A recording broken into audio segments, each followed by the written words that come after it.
All right, we're just about 1.5 minutes past the top of the hour, and I want to welcome everyone to part 2 of the California Mountain Biking Advocacy Workshop, presented by IMBA's Government Affairs team, Aaron Clark and Todd Keller, along with an experienced panel and advocates and mountain bikers from California. Many thanks to Aaron and Todd and the panel, as well as to Patagonia for providing generous support for these workshops. My name is Dave Weens. I'm part of the team at IMBA, and I've been involved in local trail stewardship since the late 1980s. Lots of trail maintenance, work on partnerships, access discussions, and sat on a land protection coalition with multiple users of public lands. Many thanks to all of you for attending, taking time out of your day to help us advance and expand more trails close to home. We have a fantastic agenda today, and we'll be beginning with a brief review of last week's session. We'll have a short discussion about legislative current affairs. Then we're going to transition to our panel for a detailed discussion of case studies and bills in California. And after these case studies, Todd Keller will talk about the current status of congressional bills, followed by a quick bit on next steps for positive engagement. And then we'll finish up with an open forum and a Q&A. We do ask that you hold off on asking questions until later in the session during the Q&A, but please add them to the Q&A tab as we go.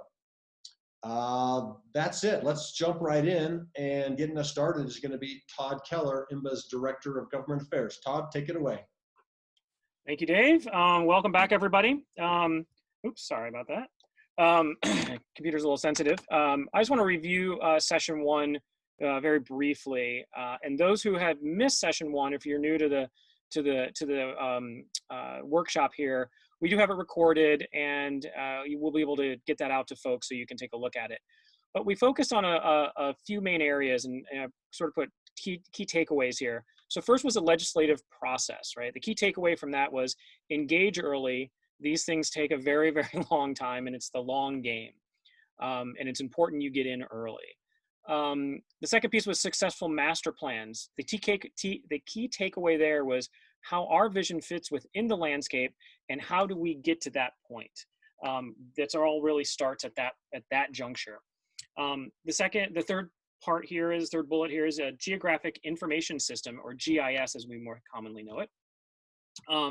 And the takeaway there is, highly detailed maps are critical. And I will give an example of this later in the workshop about a bill that we're working on where the maps were absolutely critical and important into getting a really good positive piece of legislation. This next one is the relationship management, and this is kind of a bulk of what we did in session 1. I'm in trouble with that. The key takeaway there was think beyond your traditional partners. There's a lot of folks out there that are trail advocates that are looking to get outdoors, and some of our traditional partners that we've worked with are great, but we also could use new partners. So look beyond those traditional partners, and really importantly here, adversaries can become allies, and so that's really important. So if you've had a tough working relationship with one group, it may not always be that way. So, really expand that. And lastly, we discussed the legislative advocacy tools, right? The key takeaway there is really examine approaches that maintain access, whether it be bike-friendly designation, boundary adjustments, deferred wilderness for future trail development. Many of these have worked in California. So, trying to be positive and trying to look at the proactive positive that rather than the reactive and negative, trying to really change the dynamic there, and that's really important. Again, what we'll do, to be honest with you, we could talk about each one of these topics in an entire workshop in itself. So this is condensed from the condensed part. So if anybody missed this, definitely put in the comments if you want us to expand on it in another workshop. We want to do more of these things. These are kind of fun. So we'd rather do them in person and go ride, but we'll get to that point hopefully in the near future. I believe now I'm passing it on to Aaron. So Aaron, take it away. Thanks, Todd. So really, we wanted to kind of talk a little bit about, in this slide, the role that IMBA does to engage or determine whether we engage in legislation. There's a number of sort of questions that we have to ask ourselves and look at whether or not we have the capacity, whether there's an interest in engaging, and what is the likely outcome of that bill if we were to engage in it. Obviously, IMBA has limited resources, and there's legislation popping up all the time, stuff that we may inherently support, but maybe doesn't have the components that are necessary for us to engage in, or maybe there's a local group that can do it, or lack of a local group. So really, I wanted to go through a couple things here. Some of the major aspects of IMBA's mission and work is that we're a mountain bike organization. So obviously it has to have some relationship to mountain biking, and that's on federal lands. It also has to have, or should, or could have a relationship to funding and stewardship. We've engaged in the National Forest Trail Stewardship Act in the past, which wasn't necessarily super directly related to mountain biking, but it was about stewardship and money available for stewardship. So naturally that became something that we could engage in that would have ramifications positive for mountain bike groups around the country. And maybe your organization has applied for one of those trails grants that we have been a part of in awarding around the country since that happened. So that's an example of one that's more tangentially related to mountain biking that we would engage in. National, local organized group. We want to see that if we're going to engage in legislation, that there's a local organized group that can be the sort of lead at the local level on bringing us knowledge and information about how that applies to their local area. If there's a lack of an organized group in that area, then it might be very difficult for IMBA as a national organization to engage in that legislation because we just simply would not have the collective intelligence at the local level that we would need. Obviously, we go through an opportunities and threats assessment on our engagement. Is there a threat or an opportunity for federal funding? Recreational Trails Program, Land and Water Conservation Fund, other types of funding threats and opportunities all exist out there, and those might be good enough reasons to join in. National implications or precedent. You might have a bill that really is specific to a local landscape in California or elsewhere, but if it passes, it could have a positive or negative national implication through a precedent that it sets. We might want to make sure that we engage in something that, even though it's hyper-local, we could use as a model elsewhere around the country to benefit mountain bikers, and so we might engage for that reason. And likewise, it could have a threat that we would never want to see happen again, so we'll really heavily engage in it to prevent that from being a problem that we have to fight elsewhere. Or simply iconic trails. Many of you know that IMBA has our IMBA ride centers. We have some of our iconic trails that we identify or just the general public knows about. And we would want to defend those because they sort of are the image of our sport. And we would not want to see negative things happen to that. So we would defend that. And then lastly, we certainly assess whether we have pre-existing relationships, strong or any communication or likelihood for success of having relationships with elected officials. For IMBA, that would be at the more national level, like federal delegates of the state. But for our locals, whether they have good relationships that would lend itself to a successful outcome at the local level, at the governor level, at the state legislature level, or even county commissioners and such. And then really sort of an assessment of who the other proponents of the bill are, or the opposition of the bill. We need to try to put our resources where we can be successful, so we need to assess that stuff and whether or not we're going to have a major uphill battle. Doesn't necessarily mean that we would not engage if we have a major uphill battle, but it helps inform the level at which we are making that commitment. Now moving over to the other side of this, once we've decided how we would engage and maybe we have engaged, we would look at the level of determining our position.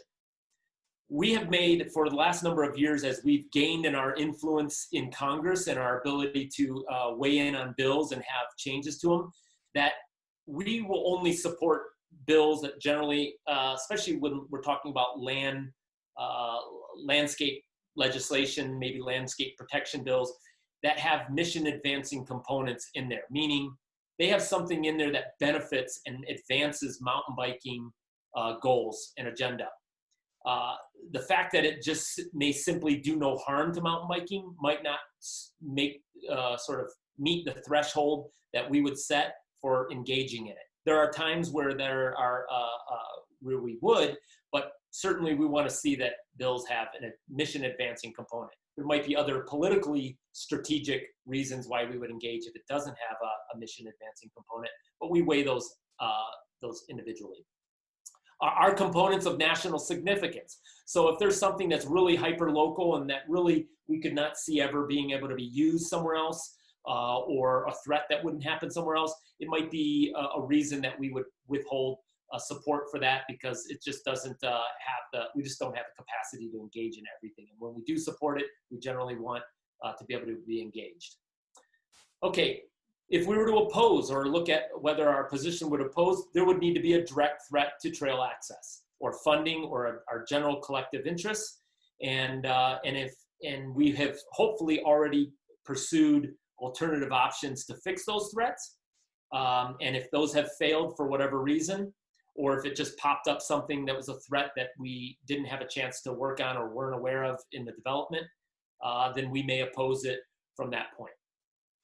Neutral is, there's a lot of bills that fall into the neutral category. They're unrelated to mountain biking, or we mitigated all the threats or the problems that would have been negative to mountain biking already. So there are a number of bills in Congress right now that we have worked on that started off having a lot of negative aspects to mountain biking. Maybe trails were being closed based on boundaries of some polygon that was being proposed. And we went to the congressional members and the other proponents of that bill, and we worked out a solution that mitigated those threats. So no longer are they threats. But it might not have the mission advancing components that we would want to have in order to support it. So we just simply remain neutral and agree that we're neither going to oppose or support. And there are bills that happen like that, and some of which we'll even talk about today. So I would say that, hope that helps everybody understand how IMBA sort of vets bills and how we're going to engage, and then what position we might take on them. So with that, we'll probably move into the next section of this webinar, which is to explore some of the case studies of California bills that we wanted to highlight and that some of our members in the mountain bike community will talk about more. Thanks, Aaron. Appreciate it. So it looks like we're going to go to Connor, and if I get these names wrong, because we've switched out this a little bit due to some lateness, but Connor, I think you're up on this particular slide, Central Coast. Thanks, Todd. That's correct. So what we're talking about here is a piece of legislation called the Central Coast Heritage Protection Act. On the left of your screen, you can see a map, which both shows you on the bottom left, like the kind of the overall location in California, Central Coast location kind of in between Los Angeles and San Francisco. And then a little bit larger, we can see, you know, we can see kind of the landscape of the forest here. Those, the kind of darker green is the proposed wilderness additions. The lighter green chunk is a potential wilderness area that I'll talk about in a minute. And then we've got this kind of more the bluish components are kind of the upper left, and then midsection are national scenic areas. So this is a bill that has been in the works for a couple decades. We've engaged closely with IMBA to try to reach an outcome that is satisfactory and really beneficial actually for mountain bikers, as well as the wilderness community. There's a couple, so I can kind of run through the different components and kind of use them as examples that, you know, may be helpful when thinking about other potential pieces of legislation in your specific areas. One of the most important tools we used were non-wilderness corridors, or some people might call them cherry stems. We used one for the Mono Alomar Trail, which is a 9-mile deep backcountry trail, one of the most remote trails that you can get to that's open to a bicycle. Also for the Mcpherson Peak Trail. This is pretty much saying, The land around this trail is wilderness, but the trail itself in some buffer, like maybe 100 feet on either side, is not wilderness.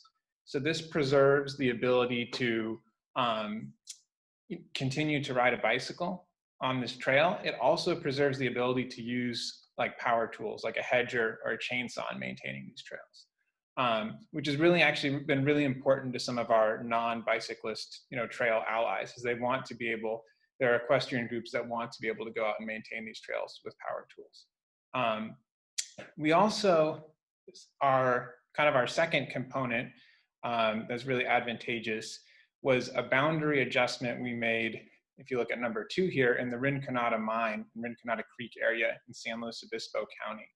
This is an example of a very small amount of land making a big difference. So I think we negotiated removing 120 acres from a proposed wilderness addition.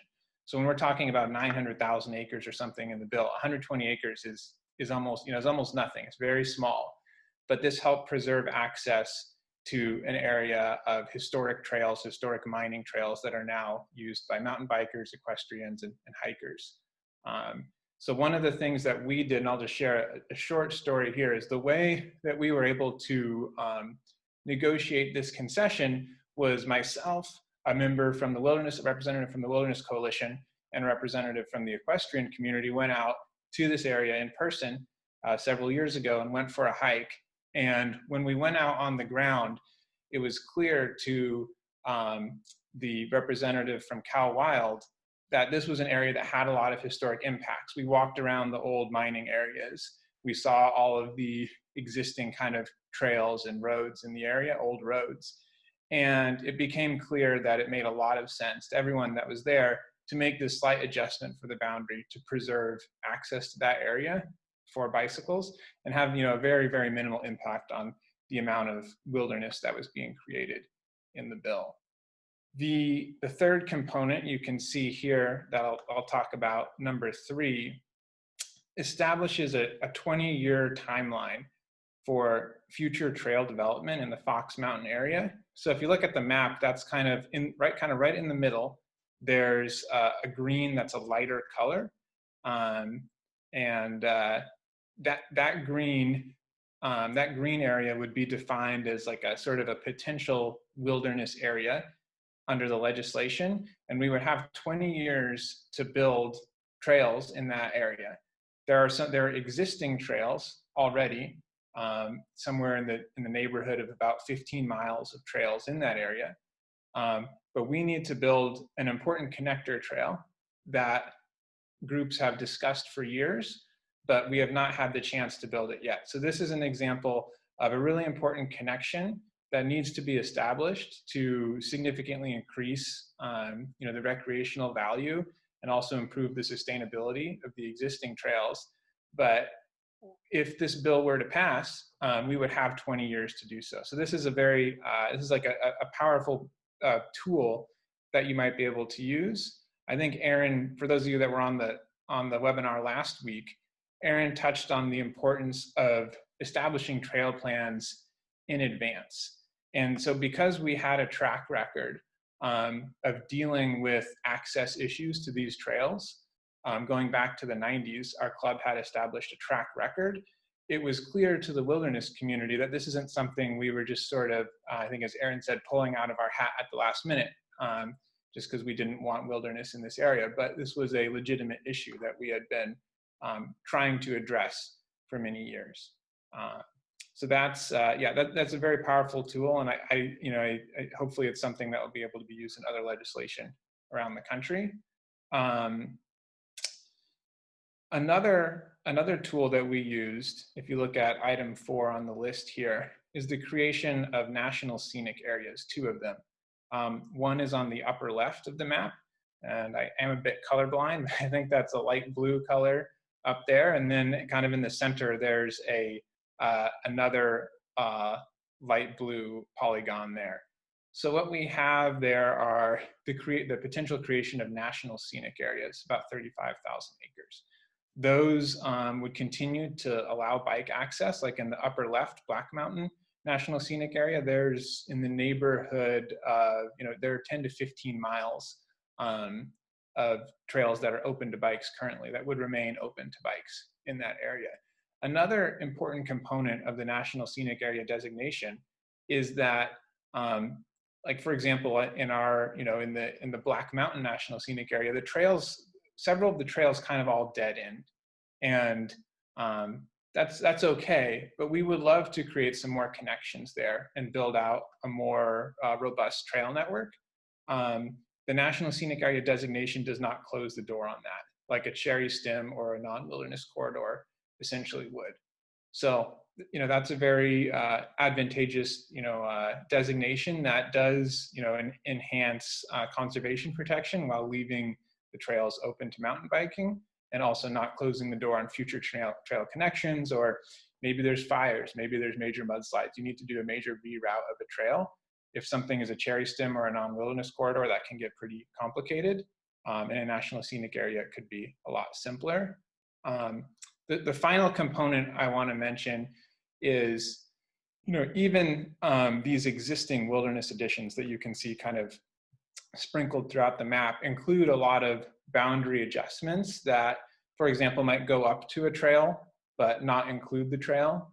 So wilderness on one side of a trail. So we were able to get, in numerous cases, the wilderness boundary to be drawn, just right up 100, 100 to 300 feet away from a trail, but not actually include the trail. So leaving that trail open to mountain biking and also open to maintenance, utilizing power tools. That's been, an important issue, not just for the mountain biking community, but among some of our, non-cycling trail maintenance groups, is they want to be able to keep using power tools on trails where they currently can, just due to the extreme difficulty in maintaining some of these deep backcountry trails. We have brush that grows pretty aggressively in our area, and it's just very difficult to maintain some of these trails without the use of those tools. So I guess just to briefly go over some of the major tools we used here were non-wilderness corridors or cherry stems, making adjustments to not include very important areas in wilderness designation, small chunks of acreage that had trails on them, a deferred wilderness designation to allow for a 20-year timeline, and then also national scenic areas in lieu of specific wilderness areas. If you have any questions or anything, feel free to drop them in the chat or the Q&A, and I'd be happy to touch on them later. Back to you, Todd. All right, thanks, Connor. Excellent. Again, yeah, as a reminder, if you have any questions, do it in the Q&A, and we'll definitely get to those after everyone is done with their slides. All right, now we're going to go to the Rim of the Valley. This is a little switch. I know Tom is now on the phone, but we're going to come back to you, Tom, at the very end. So Rim of the Valley, I believe this is going to be Steve Messer. Steve, take it. Hey, thanks, Todd, and welcome everybody. Steve Messer with the Concerned Off-Road Bicyclist Association here in Los Angeles. This bill dates back to 1976, the efforts to protect this area, when Marge Feinberg did a master's thesis on a conceptual trail that would surround the San Fernando Valley.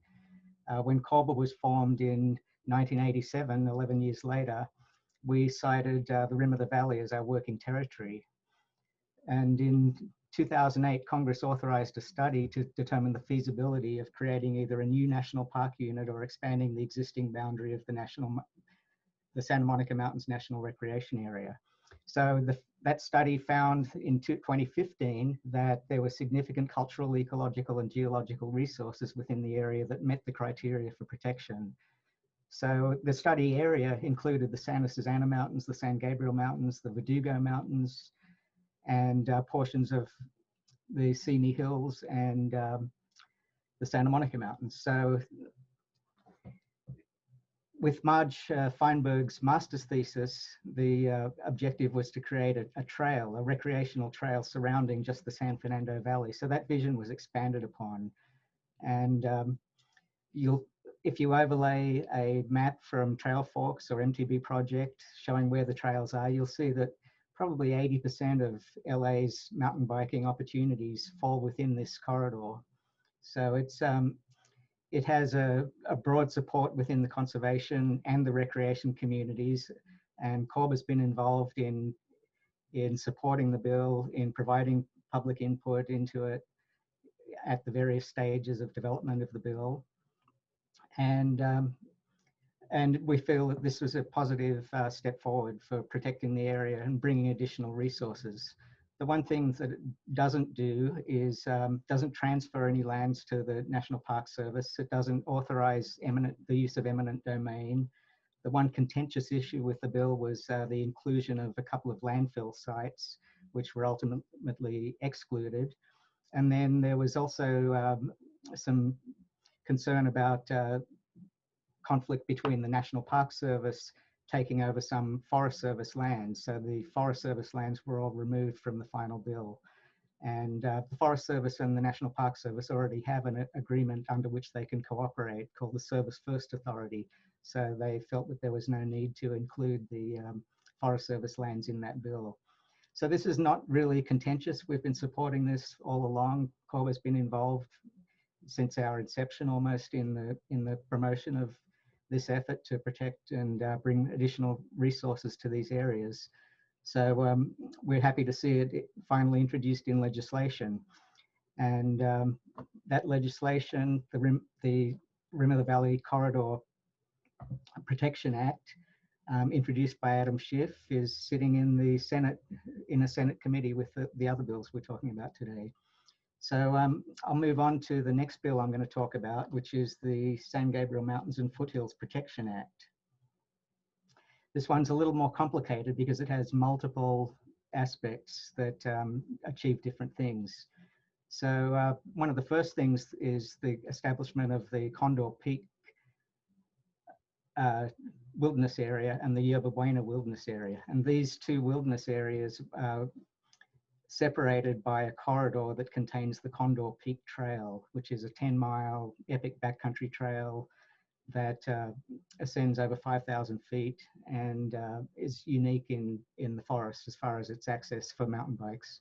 It's the last trail of its kind in the Angeles National Forest and the San Gabriel Mountains that does reach a peak and does provide such an awesome backcountry experience. But the trail itself is not for the faint of heart or those who don't like exposure, because it's very cliffy and very difficult and rugged terrain. So it's not really a lot of feasibility in creating new trails in the area. So, but the Wilderness Society and Cal Wild and the Sierra Club and other groups have had their eyes on the Condor Peak area for a long time. And IMBA in 2003 led its first wild ride on the Condor Peak Trail, led by Jim Hasenauer. And the wild rides were a way for IMBA to showcase what mountain bikers stood to lose to wilderness designations. So it was a series of rides put on around, and Condor Peak was one of the first. So so the bill creates these two new Condor Peak and Yerba Buena wilderness areas separated by the Condor Peak Trail. So we're happy with that outcome, but it really doesn't do anything to advance mountain biking.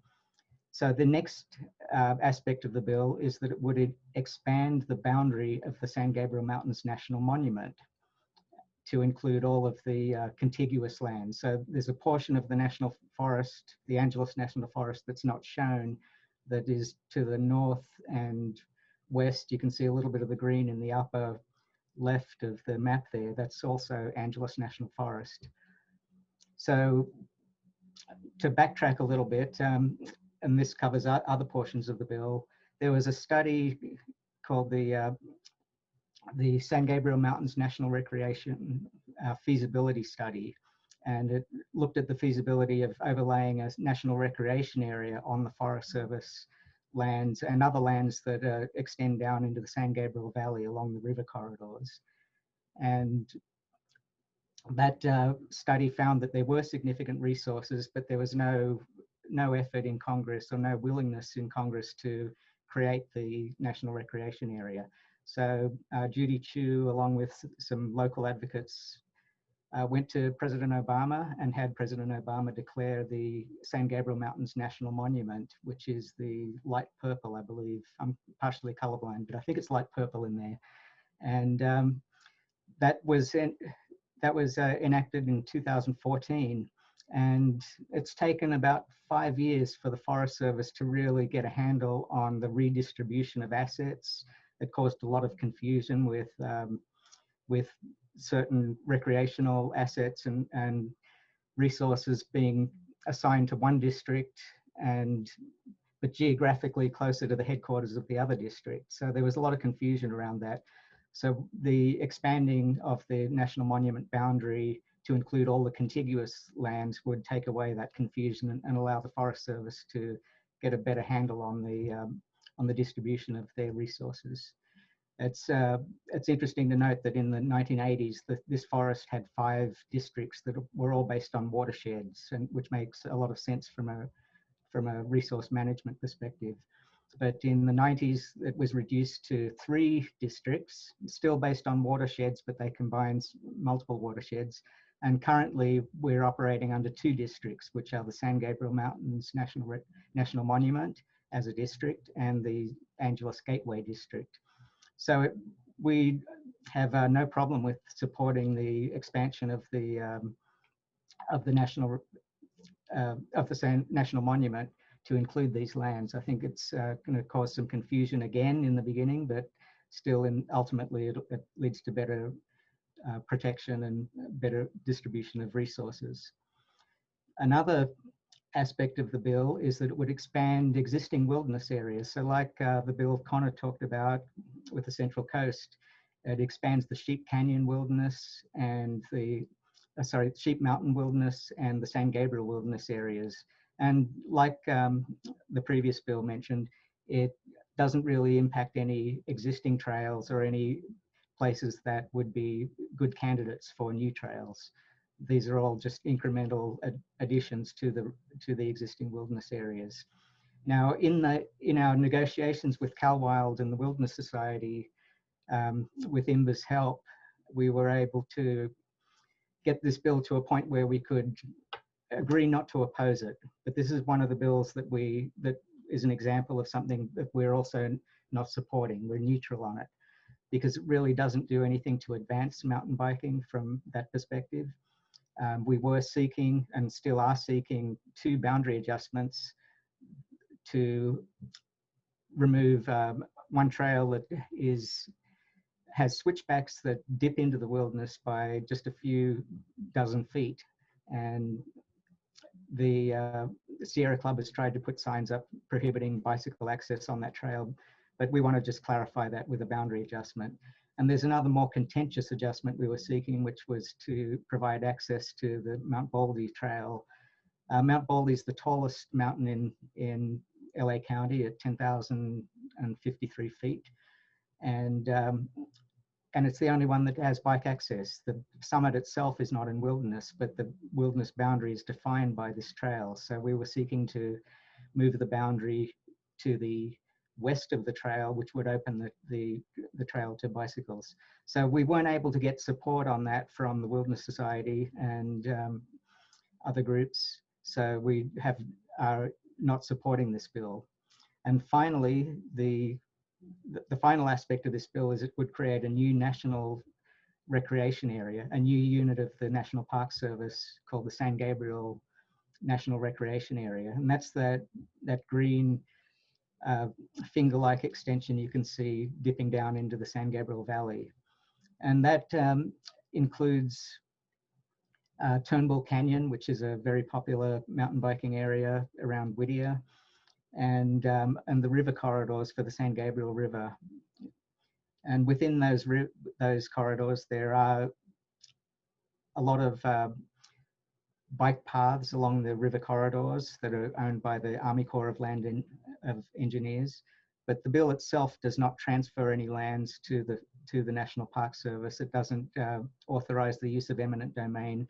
What it does, and the same as the Rim of the Valley Act, these 2 new National Recreation Area expansions only allow the National Park Service to partner with existing land managers and willing partners to improve habitat, bring more resources, improve recreation, and other benefits to the area.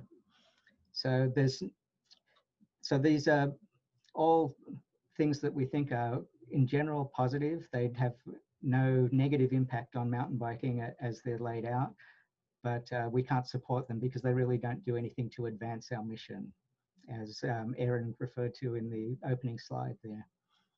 So with that, I'll pass it on back to Todd, and we'll be happy to answer questions at the end of the session.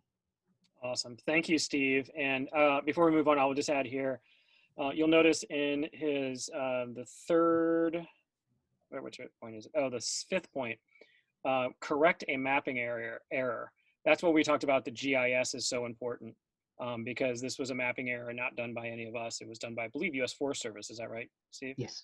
Yeah. So yeah, so now it's in legislation, and now we have to go back and try to correct it, and it's been a difficult row. So, all right, the next we have, I believe Tom is on the phone, or on the webinar. So we're going to move to Tom, talk about the Northwest California Wilderness Recreation and Working Forests Act. Tom. Thanks, everyone. Sorry for being late. Turns out Zoom doesn't work on my work computer. Let me see. I think the best way to go about this is to start by how the partnership happened, and then really briefly, and then go into the bill itself. Years ago, there was an interdisciplinary group. I think I talked about it at the last meeting, and this ties into what we talked about last time, that we would meet, every few weeks and try and get a trail system, recreation area put together for a place called Horse Mountain. It is 45 minutes from Eureka, and it's just a stunning place. 5,000 feet, views to the ocean. And so we worked pretty hard to try and, we had a trail plan together, but couldn't move it forward with Forest Service. So we sort of gave up on that, but, built some relationships in there. And about 3 or 4 years later, we get a call from Cal Wild and IMBA and say, hey, we're putting this wilderness plan together. And we want it to be much, much more than just a wilderness plan. This has fire mitigation, fuels reduction, recreation, old growth restoration. This is not just a wilderness bill, but we want your input. And here's our maps, and tell me where you have trails that you use within these areas, and tell me if you have some ideas for the areas you would like to use. And it was kind of a best of all worlds kind of conversation. So in the process of that conversation, of course, I brought up the Horse Mountain thing, because I think that's where we met Ryan Henson, who was what's his title? He's the policy director for Cal Wild. And so Horse Mountain from the very beginning was included as a special management area,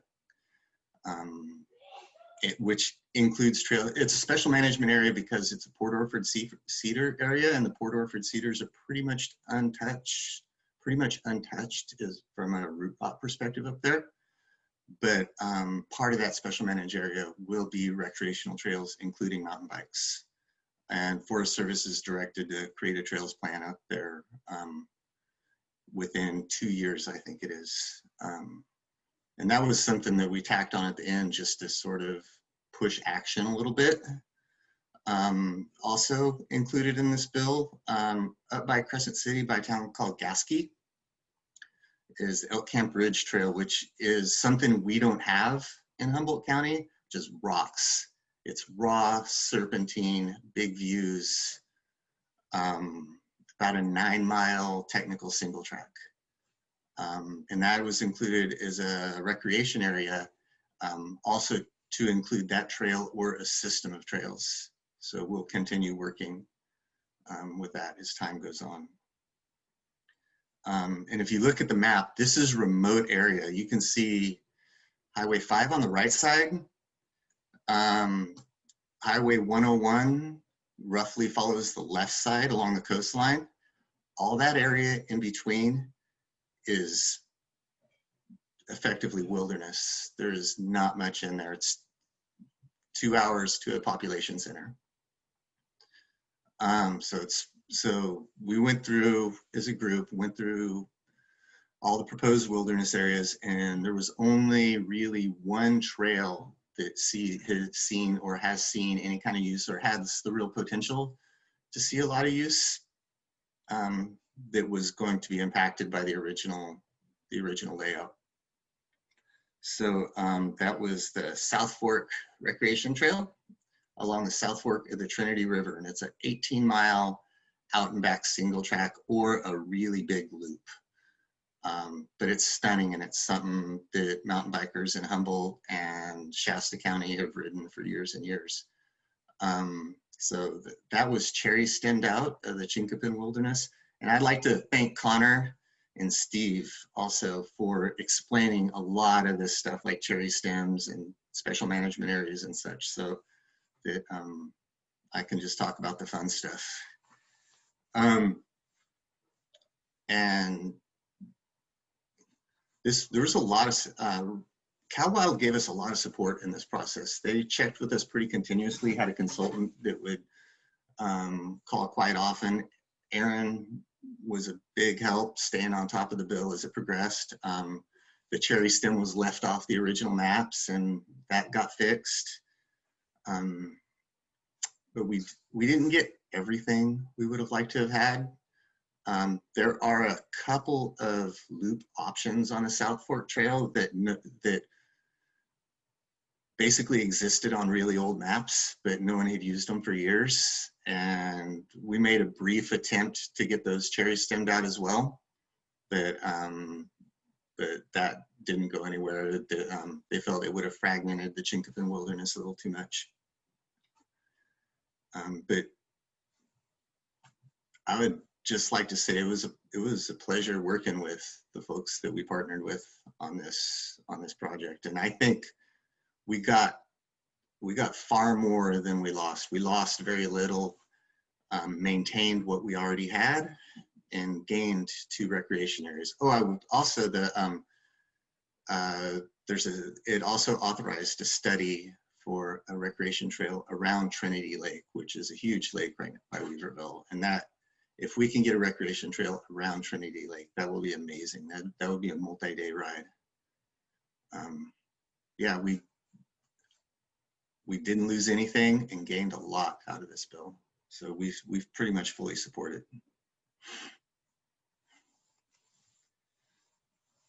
I think not really a lot to add unless someone has questions. Thanks, Tom. Well, let's take the questions in the Q&A for the last part. I will say, every time I hear any of these guys talk about these bills, I learn something new or understand something better. And just for everyone out there, so if you can see how these partnerships are working, you can see every one of these folks who describe these things, you can see the partnerships, you can see that our adversaries, Aaron and I might be working on something in the East, and our adversaries are this group, but you all in California are working with them in a really good way. So we've got to be dynamic in that way. So I think the next person that we have up, if I'm correct, and we'll just move to the next slide, is Dylan. Dylan, take it away. Thank you, Todd. Yeah. Yeah, so kind of addressing, everyone else so far in this panel has spoken to wilderness bills and recreation bills that have been long in the process. Some have been around for multiple decades and taken varying forms. So I wanted to speak to kind of the participants of this webinar about something that they can take an active role in, and that they can look to in the future to play a proactive rather than a reactive role. So kind of the title of this slide, CA 30 by 2030, referencing an executive order. By now, most groups and individuals have recognized that Governor Newsom in California has written and signed an executive order, basically parlaying off of the goals of AB 3030, which was a state bill aiming to protect 30% of waters and terrestrial land in California by 2030. And the reason that initial state bill didn't pass or go through was due to opposition from the recreation community, especially hook and bullet, and sometimes mountain bikers or other, other groups not so much allowed in wilderness. because of the ambiguity of the term protection. And this is something that is still relevant in the mountain bike sphere, especially where our lines are drawn on protection and conservation and what that means to us, what we're willing to give and what we want to see in return. So with this new executive order, the goal is to conserve at least 30% of California's lands and coastal waters by 2030. And step one in that is identifying how much of California is already quote unquote conserved. So essentially a biodiversity collaborative is being established now in order to lay out the guidelines of what conservation means in the state of California and how we're going to get there. And so that biodiversity collaborative is made up of tribal leaders, of land trusts and conservation groups, and of recreationalists and industry interests. And while the main goal will be focusing on conservation and protecting nature and wildlife corridors, it does intend to expand equitable outdoor access and recreation for all Californians, which is something that should pique the interest of pretty much every mountain biker.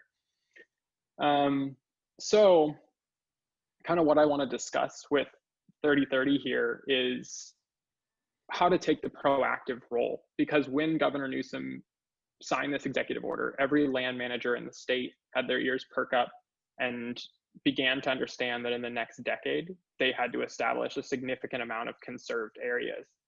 I've already seen this kind of start to take effect, going back to Connor's talk on the Central Coast Heritage Act. That Condor Peak scenic area is in my jurisdiction with Santa Barbara and Sage Trail Alliance. And we've already begun talking with National Forest Service, state parks, and the county in order to have a fully funded program to build a trail along that scenic area connecting Gaviota State Park to the city of Santa Barbara. It's efforts like those that are proactive and are making space for this 30 by 30 initiative that are going to make the largest difference for mountain biking and recreation in the state. Something to consider here is that in the next 10 years, we are going to see additional wilderness bills in the state of California if there needs to be conservation by 2030. But by suggesting alternatives or even working with wilderness bills, we can create some really powerful opportunities. We can be working to encourage land trusts or scenic areas or recreation areas closer to cities or underserved populations. Those are powerful in diversifying our sport and kind of growing that next set of stewards who care not only about mountain bike access and recreation, but also about preservation of and conservation of nature. So really, I think what this plays out with is alongside developing a strategic plan or a strategic trail map for yourself or for your organization, also having pillars of what you stand for can be incredibly powerful. This bill gives the opportunity, or this executive order provides the opportunity to combat extractive industries by working against the sell-off of public lands for extractive gas or oil interests. We can instead offer recreational interests, which at current make up 2% of the US BP. It's a powerful option to work against climate change and extractive industries and paint a good face for the mountain bike community. We can be working to diversify our population and work with underserved communities. And we can work to present ideas for wilderness corridors or strict conservation in areas where maybe we don't see a much potential for trail development. And by this, I mean, we can be looking at Nature Conservancy or Outdoor Alliance maps, detailing wildlife corridors or detailing sensitive habitat and seeing where we can look forward in the future. Something I've noticed with relationships more often and more often is that many times mountain bike groups are seen as a special interest group because our support of bills balances on whether we receive something in return, and specifically trail access or trail building. But as we look to the future, most other groups, even of recreation, have looked toward conservation and towards climate as significant issues that will impact our sport, even beyond just bureaucratic or legislative agendas. So at this point, I would just like to, put this bill in everyone's eyes and make everyone aware that this biodiversity collaborative and the access collaborative is being developed by the state. And every land manager has been made aware of this by the state government. And so working with your city officials, your county officials, Forest Service, BLM, you can set the groundwork for how your district is going to respond to this order and quickly bring up bills to be passed and assign access to land that might not have been accessible before. Within California itself, this bill is a roadmap for not only the state, but for the United States and for the world. The US has made amendments with Utah in order to make this 30 by 30 national objective. And the United Nations has also established 30% of the world by 2030 as a conservation effort, which has been ratified by nearly every country except the United States at this point. And with the United States convening with the UN in several years, you can bet that what we do in California and mountain biking's place in it will be seen by more eyes than just our constituents on their own. So coming to the table in 2030 with not only our plans for trails and our good relationship with land managers, but our willingness to fight alongside conservation allies for wilderness or for conservation and ironing out the pillars that define our values will get us a bigger seat at the table, will give us a better voice for directing not only what happens in California, but throughout the United States and larger in the near future. Awesome. Thank you, Dylan. And I'll talk about the 3030 when I get into my slides. Just a reminder, any questions, go to the Q&A. Also take a look at the questions that may have already been answered through the chat or Q&A, because we are running a little long right now. So I am going to, I think I have the next 3 slides perhaps. So I'm going to go quickly here. So bear with me. If anybody needs to stand up and stretch, please do. You will not offend me. Okay. If you look at this map very closely, you'll notice that it is not in California. It is in Utah.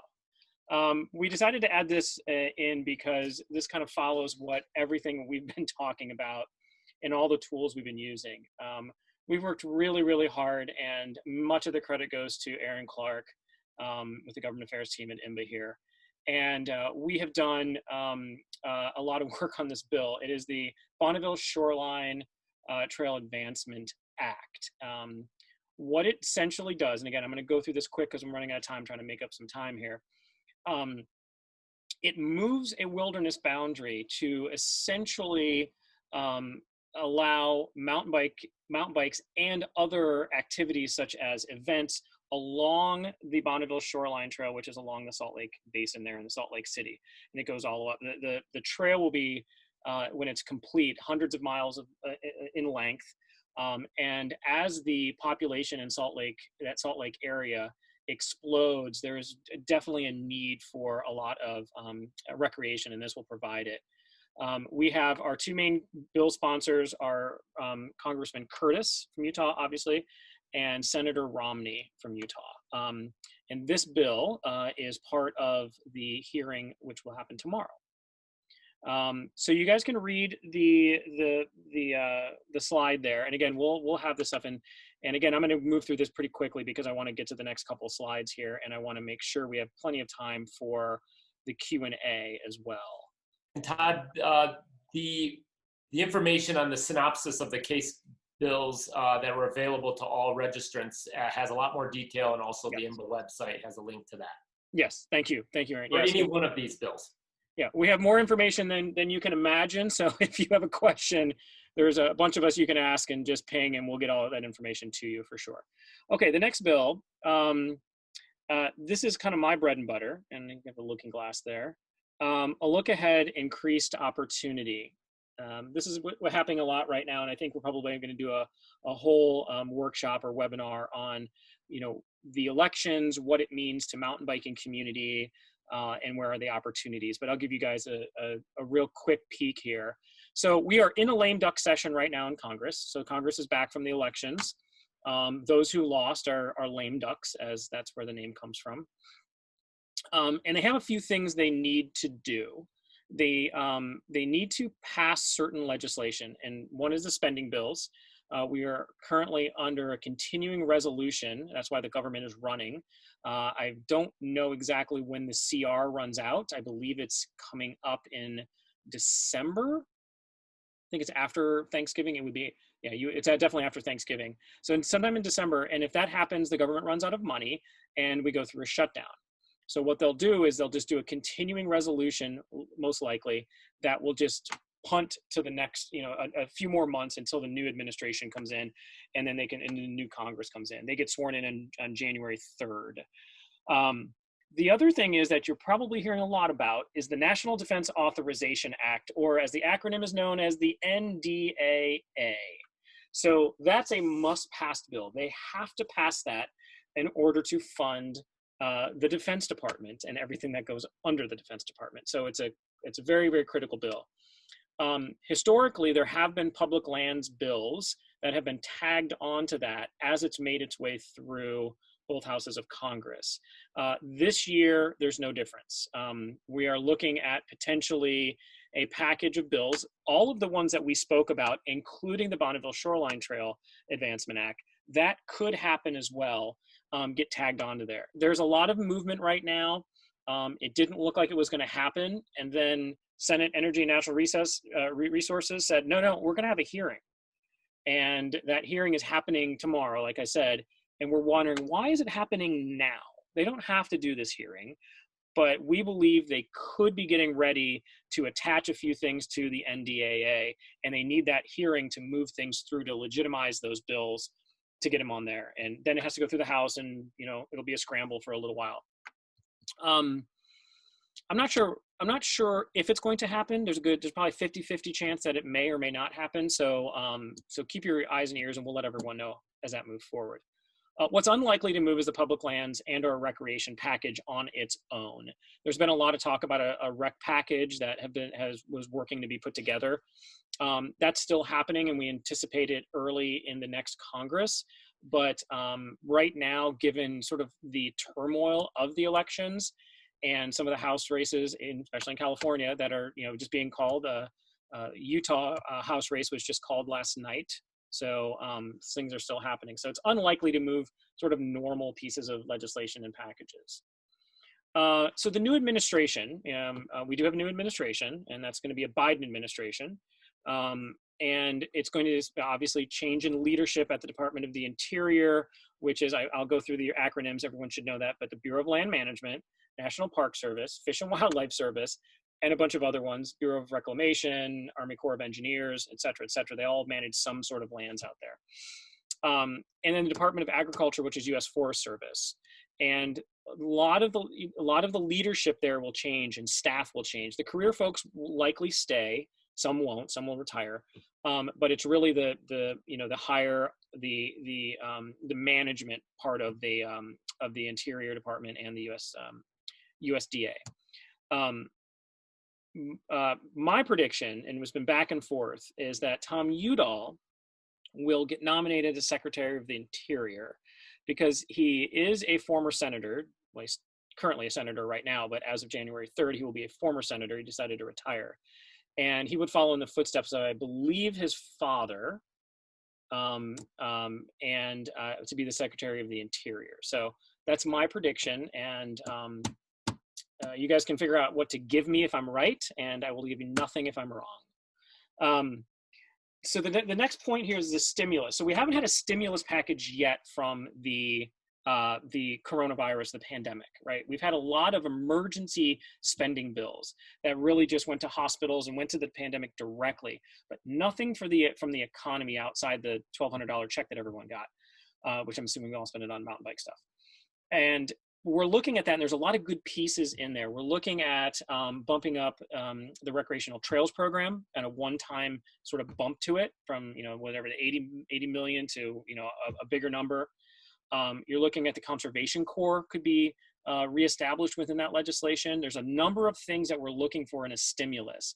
My guess is the stimulus is going to be initiated by the White House and the president. that takes a little bit of pressure off the House Democrats because they're somewhat fractured, and it allows the White House to negotiate directly with the Senate on a stimulus package. Everyone knows Vice President-elect Biden was a longtime senator, and he's got some deep relationships there. So my guess is they're going to try to use that to get some sort of stimulus pulled out of the Senate and then the House. And then we can expect, as Dylan just alluded to, a major shift on climate policies and land protections through the 3030 initiative. As he mentioned, that this really started the Center for America's Progress, which is a left-leaning think tank. And a lot of folks from CAP are going to go into the administration. It's kind of a thing.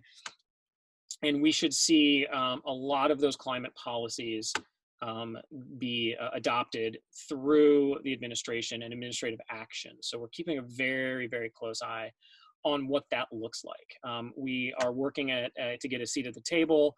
I'm on a lot of listservs and a lot of emails that come through. They just released the oceans portion of that. It's now legislation. We expect the lands legislation to come. And I don't know if that's coming anytime soon this year or very early next year, but it will happen. And speaking of the Congress, we jump into the Congress real quick. You have the House of Representatives and the Senate, obviously. So the Democrats will have a smaller majority. I was reading up on this, and not one Republican House incumbent lost. Not one, which is amazing.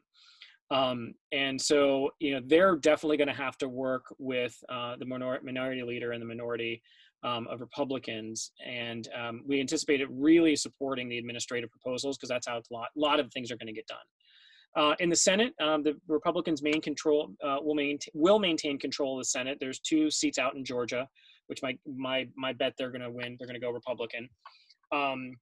So as I alluded to with Vice President-elect Biden, or President-elect Biden, sorry, he's got deep roots in the Senate, and there's a lot of members in the Senate that are still there that when he was there. So it should be really interesting to see how well they work together, or will they continue to be obstructionist. And that's where a lot of the stuff is either going to fall apart, or we're going to see a lot of action. And really with our issues, not just public lands, but recreation is really a bipartisan issue. So again, that's why I put up here a look ahead, increased opportunity, because I really do see opportunity, whether you're talking lame duck with the NDAA, a new administration, or each House of Congress. I really, really do see a lot of opportunities for the work that we do. So I'm going to move to the next slide. And this is the positive engagement. Sort of want to talk about, again, let me stop right there and say questions, Q&A. I think everybody gets that at this point. But I do want to say, we talked about like a 90-second sort of roll through here. And our CEO, Kent McNeil, asked me, so what's next in California? What's the next step after this? I was like, ooh, yes. What is the next step? And I kept thinking about it. I was on my bike this weekend. And I thought, what the next step is really up to everyone on this call, right? It's up to you guys. We talk about these tools. We talk about, partnerships. We talk about engagement. We talk about coalitions. We talk about all of these things. And it's really, hopefully you guys go out and say, yes, we need to be more dynamic as a mountain bike community. If you really look at the conservation community and look how deep they go into, their field operations, how deep they go into their lobby stuff, how deep they go into all of this other, these policy pieces, we need to be that way. And the second thing I would say is support CAMTV, right? Support Mike and his organization. If you're not already a member, if you're not already part of their network, please do. The stronger the mountain biking community from a state, from a regional, from a local level, and even IMBA as a national level, the better we're going to fare when it comes to 30 by 30, when it comes to wilderness, when it comes to all of that stuff. So I will zip it and stop flapping my gums, and I'm going to pass it off to Katie to talk about the local outdoor community. Hey friends, thanks Todd. Well, Outdoor Alliance, and I don't know if everyone knows about Outdoor Alliance, we're a 10-member organization, and we protect, promote, enhance the outdoor recreation experience on America's public lands and waters. And just kind of sharing more about what we did last week is just talking about partnership and that power building and that all of you can do within your local communities. And so just to kind of reiterate what Todd said as far as get involved, like now is the time to get involved. California is especially, and excuse me, Dylan said this as well, eyes are on us. You have a president-elect that he had 4 policies, and one of them was climate. And our state was able to take that leap ahead of the federal administration. And so really, here's our opportunity to strike and collaborate and partner. So yes, please get involved with CAMTB. Amazing organization and partners that have resources throughout the state. But also too, like everyone, all my colleagues on this panel discussion today are on the ground and are experts within their communities. They know the area, they know the landscape, they know the decision makers. And these are the folks that, you know, can really help, could use your help and can really help you advance things that you want to get done. So I would say join CAMTB, join these local organizations, you know, bring your sweat equity, you know, be part of these trail days when we get back out and do stewardship, but also just your membership and also your network and anything that you can bring from your professional community that can help amplify what's happening on with the trails within your community. I would say second, I've seen some of this stuff in the chat, so we'll talk more later, but join Outdoor Alliance's mailing list, and we get your info, and we really don't spam you. We send you really content as needed information regarding what you care about with America's public lands and waters, but especially what's happening in California. And we can give you perspectives that are happening not just from the mountain bike community, but paddlers, backcountry skiers, as well as surfers. And so you can kind of just be looped into what the broader community is doing and how you can get involved. And then I think finally, excuse me, and on Outdoor Alliance's website, I would just encourage everyone to kind of dig in. There is the GIS map lab. You guys can go in and do the overlays and see where the recreation assets are within the state. It's pretty fascinating information that's available there. But also too, just what we've been talking about, advocacy. Outdoor Alliance has on their resources, Advocacy 101. Just showing how you can get involved, whether it's just follow folks on social media, how to write a letter to your elected official, how to schedule a meeting. And these are all tools that these folks on the discussion, the panel discussion, do and have been effective and actually have influenced change within their communities. So I encourage everyone to kind of read some of those resources. And then I think finally what it comes down to, and I heard everyone talk about this in their case studies in different ways, whether they were coming together with the conservation community, another outdoor recreation interest group, you know, what have it.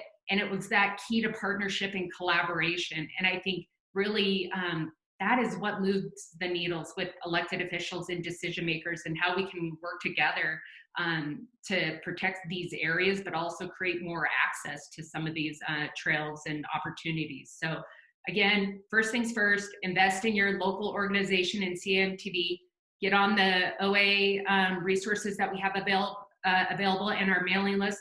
And then also too, let's just collaborate and partner more often, okay? So onward. Back to you, Todd.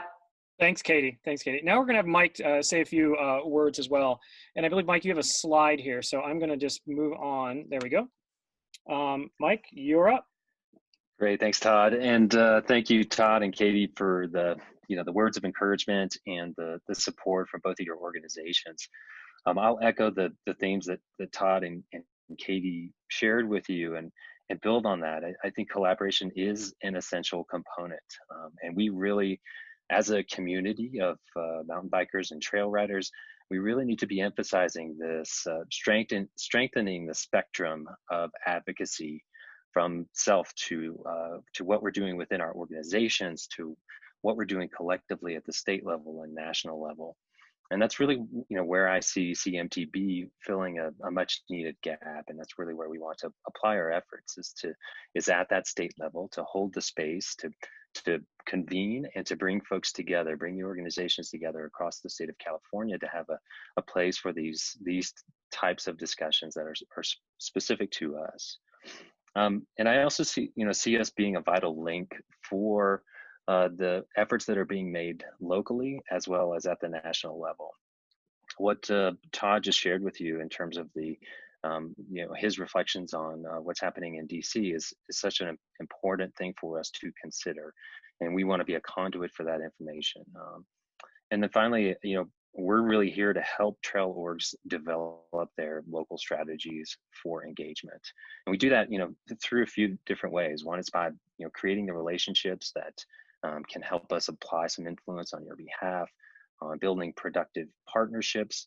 And ultimately, though, it's about sharing knowledge and resources. And there are tons of great opportunities to engage, tons of bright minds and people who have been at this for a long time. And we're really hoping to again, create a space for you and for those folks to come together and share information and really help advance our causes here.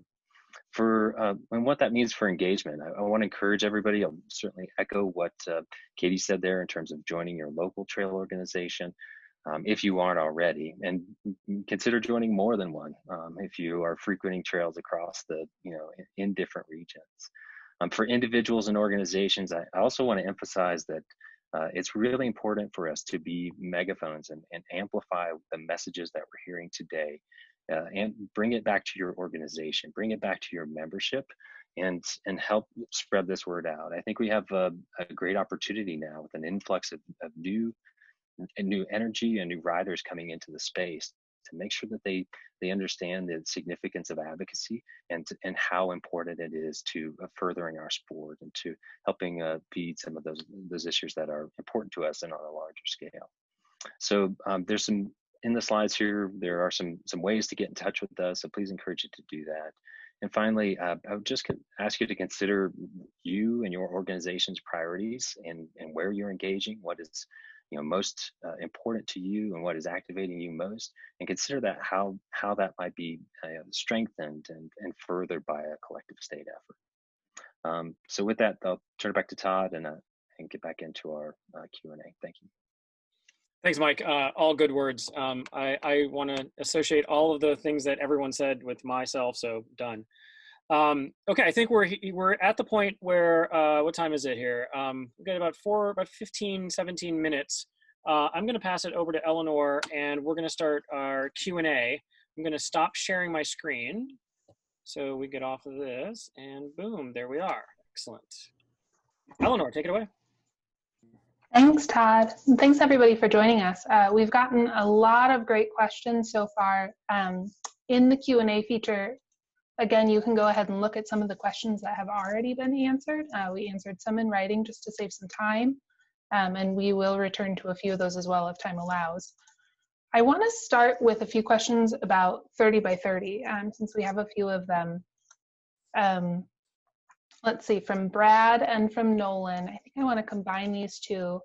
And Katie, I'll start with you and ask, who is representing mountain biking in California's 30 by 30 plan? Maybe you can talk a bit about the broad recreation partnerships that are involved. Yeah, absolutely. Well, Eleanor, I saw some of the comments, so I want to just kind of address, there were some questions that happened when it was introduced in the legislature with AB 3030, so I'll address that as well. But as of right now with the executive order, Outdoor Alliance has been actively engaged with the governor's office and California Natural Resources.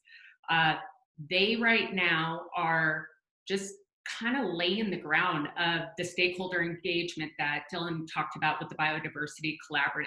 And in the executive order, and it's on Outdoor Alliance's website if you want to hear our summary of it, which has the executive order, it does list out tribal communities, land managers, landowners, a whole host of folks, but also outdoor recreation stakeholders. So right now the decision makers are kind of forming like, who are these folks going to be? They have signaled that Outdoor Alliance, because of our strong collaboration and partnership that we've had for a number of years, that we will be engaged. So at this time, Outdoor Alliance can be your go-to, as well as IMBA, and we work closely with CAMTV, so we'll definitely keep you posted on that. So another reason to get on our mailing list, plug for that. But what Dylan did say was what some of the opposition that had happened this summer was, because this piece of legislation was kind of getting pushed through, and it didn't feel like it had a lot of stakeholder engagement to talk about what the definition of protection is or who these stakeholders are. So we feel that with the governor's executive order and like the certain decision makers that are at play that will be influencing this, we're in a good position. But again, we're right at the start. There really has not been a lot of movement on that, but we'll continue to keep this audience updated as things progress. Great, thanks. Yeah. Mike, maybe a question for you is kind of any challenges that you might see on the horizon with 30 by 30, any potential threats to mountain biking, and how you guys might be able to work through those between CAMTB, Outdoor Alliance, and the other local groups. Yeah, I think Dylan actually can really summarize the challenges, so maybe kick it to him. But what I do want to add on that is, our approach is really about convening. It's about getting the mountain bike organizations together and developing an understanding and a consensus around an analysis of these particular bills. And that's how we work together. We have an advisory council that has 2 reps from each organization, and we have a lengthy dialogue on each of these initiatives and bills that we will then develop a position on behalf.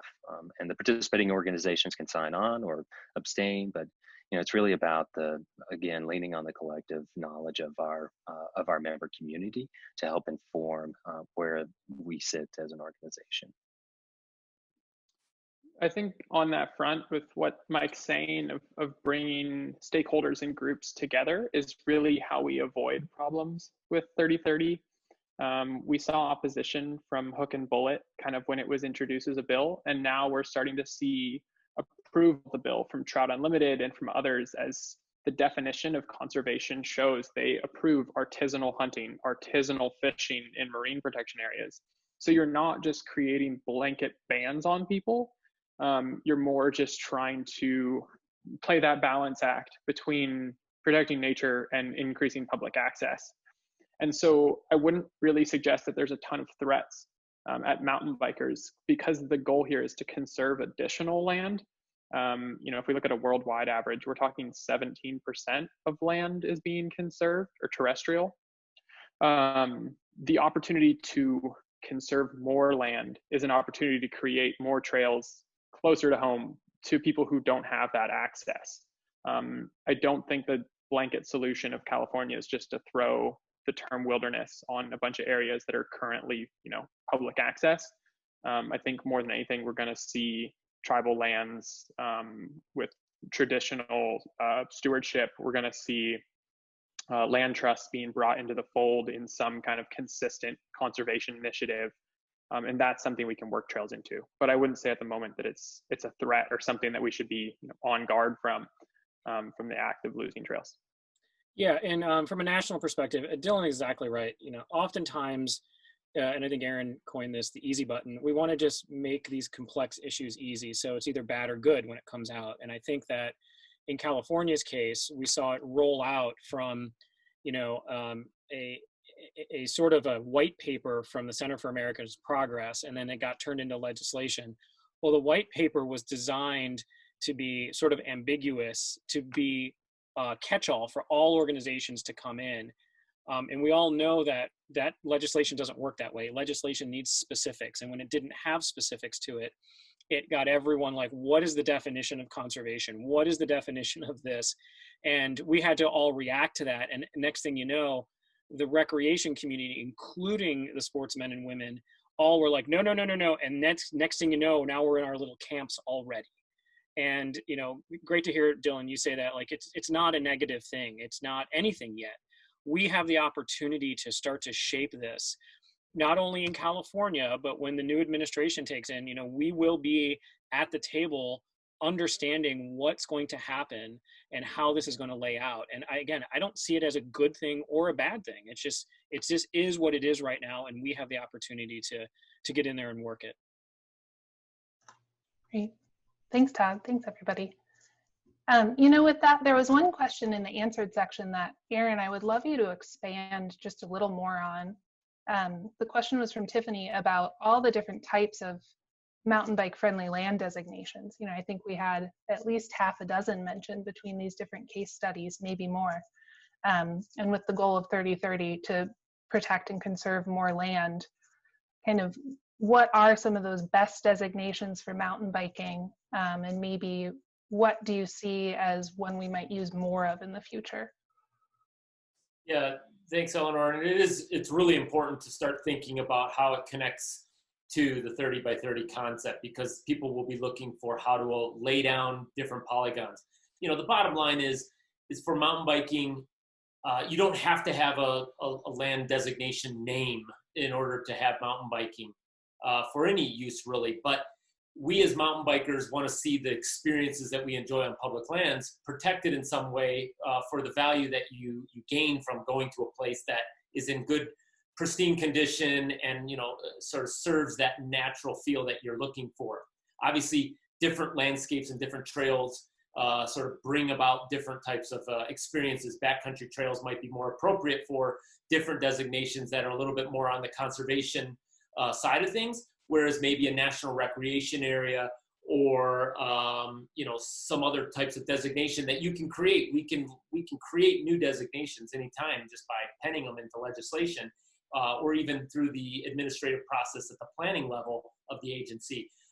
We have employed all sorts of ones. Like one of the ones I mentioned in the comment there was recently in Colorado, there was a designation that was created that was wildlife conservation area, mainly because of the elk calving and some other habitat, sage grouse, that we wanted to protect the area, but we wanted to make sure mountain biking was still possible there. Originally, it had been proposed as wilderness, and we instead went with this designation because we could allow it to focus on the wildlife, but still not preclude mountain biking from happening. So it's really case specific, and this is why the relationships come into play, is you work with the other interests of the area, and if you have a good relationship with them, you've supported, you know, you've scratched their back, so to speak, and they're going to scratch yours by allowing for some kind of a compromise and a designation that still focuses on conservation value, but also allows for that recreational opportunities.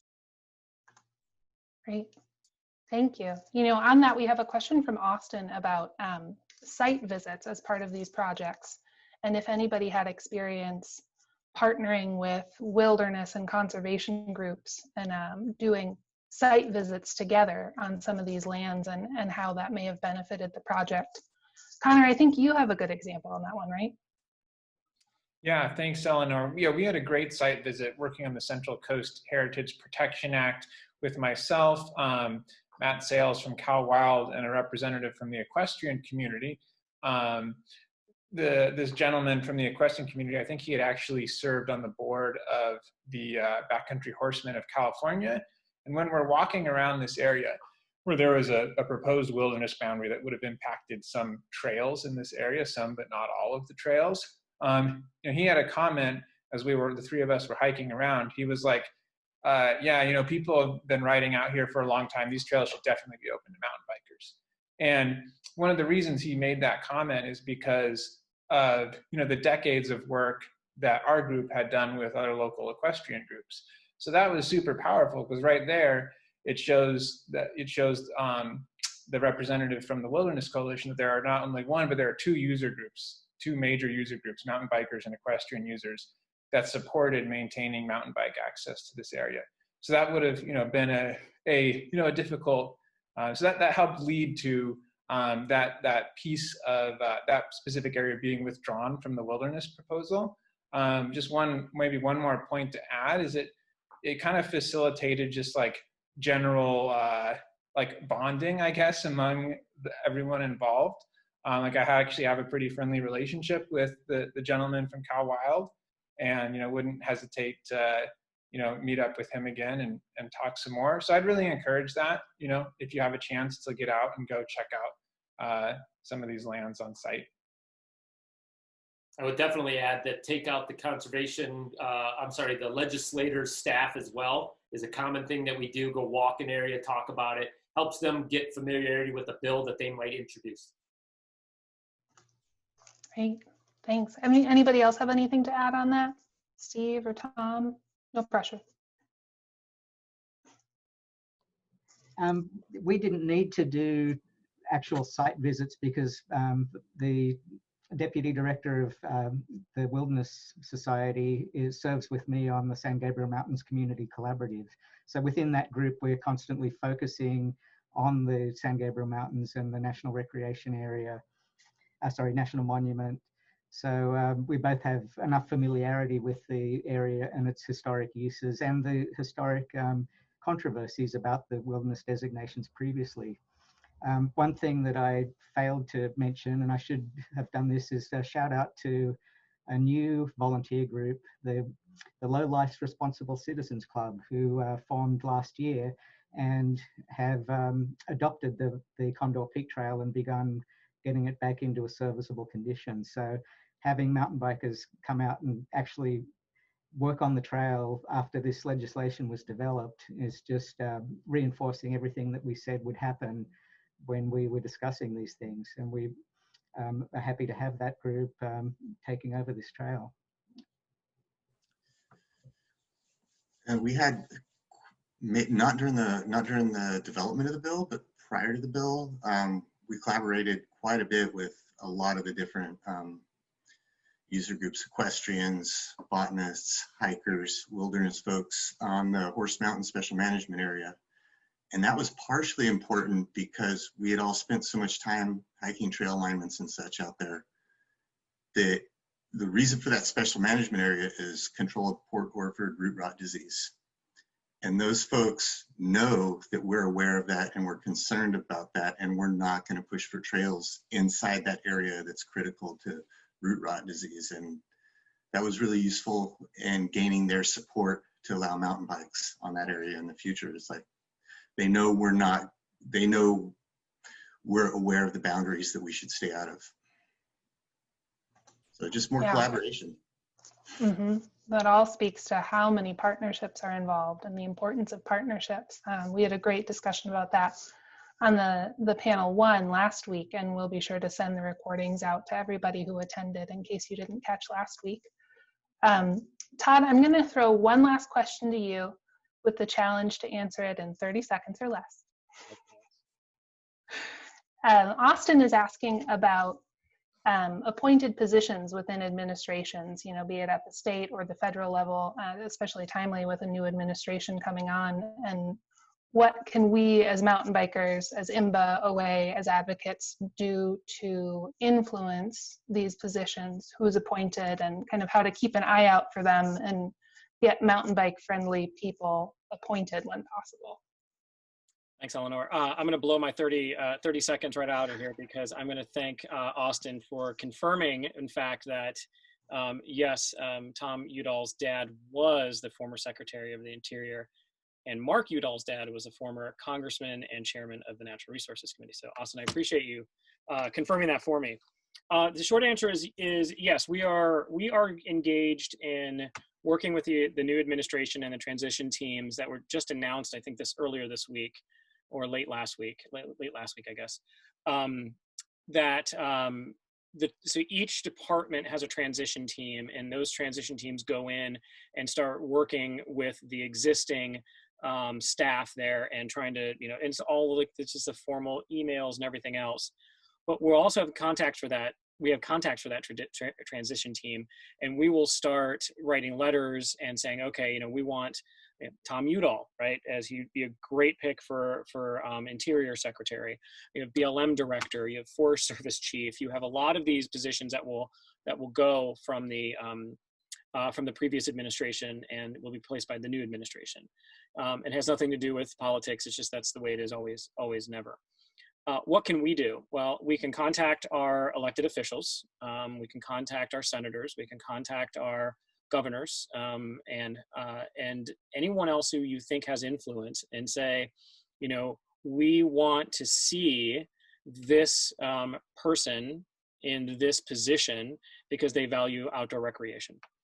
And if you just have no idea where to start, give us a call. Aaron and I can walk you through it. We can help draft a quick letter. Sign-on letters are great. So this is one of those little tactics and tools we use. So you get everyone on this call and every organization on this call to sign one letter and send it to Vice President-elect Harris, who's still a senator, and Senator Barbara Boxer and Governor Newsom and I'm sorry, not Boxer, Dianne Feinstein. I saw Katie's head like, no! And you know, push for who you think that is going to be good in these positions. Because these positions will get filled and we are working, you know, very close. I will say, and I know I'm way over my 30 seconds. I will say, a lot of the folks that we have great relationships are going to stick around. And I'll tell you one, Evan Glenn, the BLM mountain bike guy, right? I mean, that's kind of his title. He's a mountain bike expert, and he was the main author of the BLM e-bike or EMTB e-bike, I guess, regulations and rule. And we work very closely with him. He's not going anywhere, right? As far as I know, he is sticking around. He'll go from administration to administration. So a lot of those relationships remain intact from administration to administration. So we have that, but I will stop. Thanks, Eleanor. Yeah, thank you, Todd. It sounds like we've all got some work to do on that, and we'll keep in touch with our members as people can get involved and help us advocate for the right people in the right positions. Thank you again, everybody, for joining today. I'm going to kick it over to Dave for some last words. Thanks, Eleanor. I love this stuff, you guys. The only thing more fun than these kind of conversations is actually riding our bikes. You know, the importance of collaborations, partnerships, relationships. I heard from, I think it was it Connor or Tom? Nobody gets everything that they want, and that goes for everybody, the wilderness folks and everybody. It took me a long time to get that through my thick head. It's a marathon. It's not a sprint, at least not very often. This stuff takes a lot of time. And if you're not at the table, you're probably on the menu. I know we've all heard that, but it's really important that we're there. So thanks to all the panelists and all the participants. Again, many thanks to Patagonia. We hope that this was informative to you guys. This is just the beginning. We've got a couple of these in the books now, and there's going to be many more of them. We'd love to hear your feedback. We only want to make these better, and contact us, any of us at IMBA anytime. We're here to help you in your work, and that's it. Have a great afternoon. Try to ride your bikes. Don't forget your lights if you're going to need them to get home in the dark. Thanks a lot, you guys.